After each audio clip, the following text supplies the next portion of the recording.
Pendekatan terstruktur untuk keputusan strategis. Mengurangi kesalahan dalam penilaian membutuhkan proses yang disiplin. Bayangkan situasi berikut, sebuah dewan direksi mempertimbangkan untuk mengakuisisi pesaing.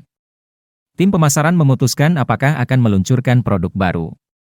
Komite investasi modal Ventura memilih di antara serangkaian startup untuk dibiayai. Semua keputusan strategis tersebut memiliki fitur bersama, mereka adalah penilaian evaluatif. Untuk membuat panggilan sulit tersebut, orang harus menyederhanakan jumlah informasi kompleks yang besar menjadi 1. Skor numerik untuk opsi yang bersaing atau 2. Keputusan ya tidak tentang apakah akan memilih jalur tertentu. Tentu saja, beberapa keputusan manajemen dibuat tanpa menimbang informasi sebanyak itu. Namun, keputusan strategis cenderung melibatkan penyederhanaan kompleksitas menjadi satu jalur ke depan. Mengingat betapa tidak dapat diandalkannya penilaian manusia, semua evaluasi rentan terhadap kesalahan. Kesalahan ini dapat berasal dari bias kognitif yang diketahui, atau mereka bisa jadi kesalahan acak, kadang-kadang disebut kebisingan. Ketidakandalan dalam penilaian telah lama diakui dan dipelajari, terutama dalam konteks pengambilan keputusan tentang perekrutan. Kami terinspirasi dari tubuh penelitian dan pengalaman tersebut untuk menyarankan pendekatan yang praktis, luas aplikasinya untuk mengurangi kesalahan dalam pengambilan keputusan strategis. Kami menyebutnya protokol penilaian mediasi, Mediating Assessments Protocol, MEP, dan kami akan menjelaskannya di sini, setelah membahas penelitian yang menjadi dasarnya. Opsi strategi seperti kandidat pekerjaan. Tubuh penelitian tentang wawancara kerja, alat paling umum untuk seleksi karyawan, berisi kekayaan informasi tentang akurasi penilaian evaluatif. Sebagian besar perusahaan masih menggunakan wawancara tradisional, tidak terstruktur, untuk membuat evaluasi global. Pewawancara mulai dengan pikiran terbuka, mengumpulkan informasi tentang kandidat, dan kemudian mencapai kesimpulan. Sayangnya, sejumlah besar bukti menunjukkan bahwa wawancara tidak terstruktur mengarah pada evaluasi yang bias dan memiliki nilai prediktif yang sangat sedikit. Itu karena pewawancara membentuk model mental, secara kolokial dikenal sebagai kesan, dari seorang kandidat. Proses yang telah ditunjukkan oleh psikolog memiliki 3 keterbatasan spesifik, koherensi berlebihan. Model mental biasanya lebih sederhana dan lebih koheren daripada realitas yang ingin dinilai. Sebagai pewawancara, jika kita menganggap, misalnya, bahwa kandidat tertentu adalah seorang ekstrovert, kita cenderung mengajukan pertanyaan yang mengonfirmasi hipotesis ini. Kualitas, cepat dan lengket. Kami membentuk model mental kami dengan cepat, seringkali berdasarkan bukti terbatas di awal proses, dan kami mengubah model kami perlahan seiring munculnya fakta baru. Itu menjelaskan mengapa, seperti yang akan dikatakan akal sehat, dan penelitian telah dikonfirmasi, kesan pertama memiliki efek yang tidak proporsional terhadap penilaian yang kami buat pada umumnya dan terhadap hasil wawancara kerja. Pemberian bobot yang bias. Model mental kami seringkali tidak memberikan bobot yang pantas pada setiap fakta yang relevan. Kami mungkin mengabaikan informasi penting atau, sebaliknya, memberikan bobot besar pada faktor-faktor yang seharusnya sama sekali tidak relevan. Sebagai contoh, seorang pewawancara mungkin secara keliru mempersepsikan bahwa seorang kandidat pria memiliki kualitas kepemimpinan yang hebat hanya karena dia tinggi dan memiliki suara yang dalam. Tantangan-tantangan tersebut dalam perekrutan mudah untuk dikenali. Karena alasan itu, kami tidak mengharapkan semua pewawancara setuju pada satu kandidat, dan kami seringkali mengompensasinya dengan merata-ratakan beberapa sudut pandang pewawancara. Apa yang banyak orang tidak sepenuhnya menghargai adalah bahwa kami menggunakan proses pembentukan model mental yang sama dalam pengambilan keputusan strategis, dengan keterbatasan dan hasil yang serupa.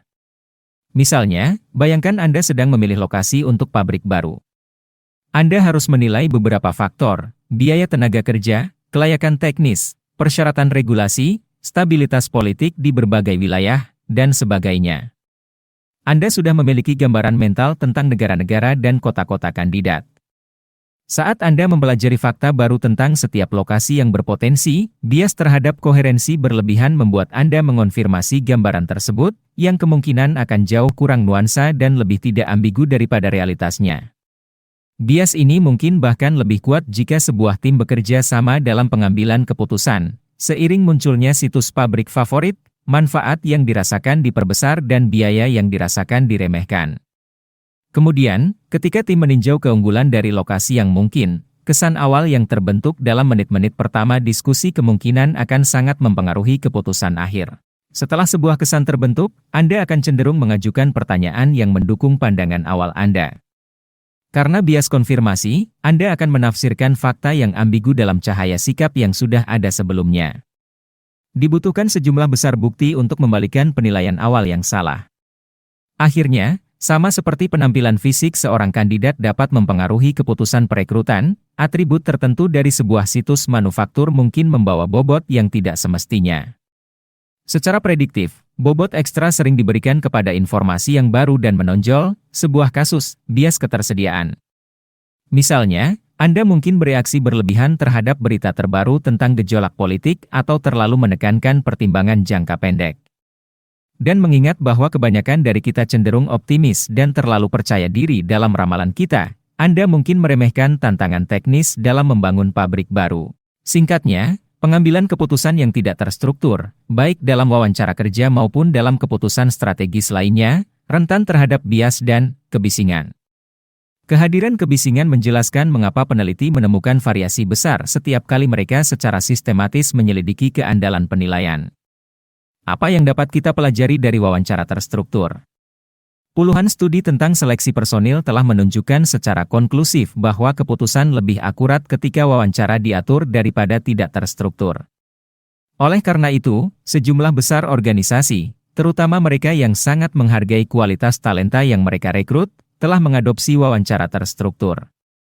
Bentuk awal wawancara terstruktur dikembangkan pada tahun 1956 oleh Daniel Kahneman saat ia bertugas di Angkatan Darat Israel, di mana ia mengamati bahwa penilaian holistik yang diberikan oleh pewawancara adalah prediktor yang buruk dari kesuksesan rekrut di masa depan. Ia mengganti penilaian tersebut dengan skor terpisah pada 6 atribut: rasa tanggung jawab, sifat sosial, energi, ketepatan waktu, kemampuan untuk berpikir secara independen, dan apa yang saat itu disebut kebanggaan maskulin. Rata-rata sederhana dari skor-skor ini terbukti memprediksi kinerja keseluruhan lebih akurat daripada evaluasi intuitif berdasarkan wawancara tidak terstruktur. Prediksi intuitif yang dibuat setelah penilaian wawancara terstruktur terpisah ini ditugaskan juga berguna. Kombinasi dari keduanya adalah prediktor kinerja terbaik dari semuanya.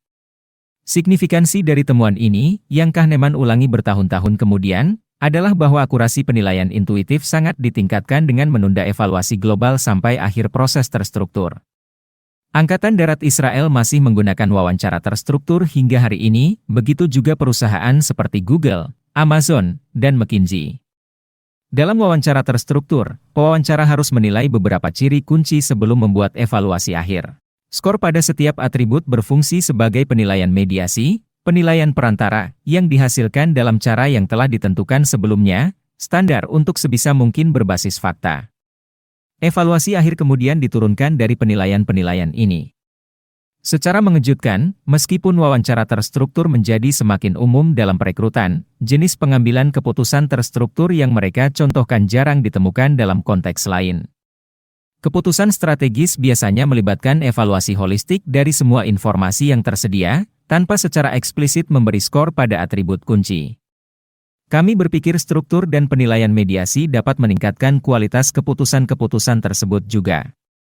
Elemen-elemen inti dari keputusan terstruktur. MAP adalah pendekatan terstruktur untuk menanamkan keputusan strategis, seperti wawancara terstruktur, pada penilaian mediasi. MAP memiliki 3 elemen inti, tentukan penilaian terlebih dahulu.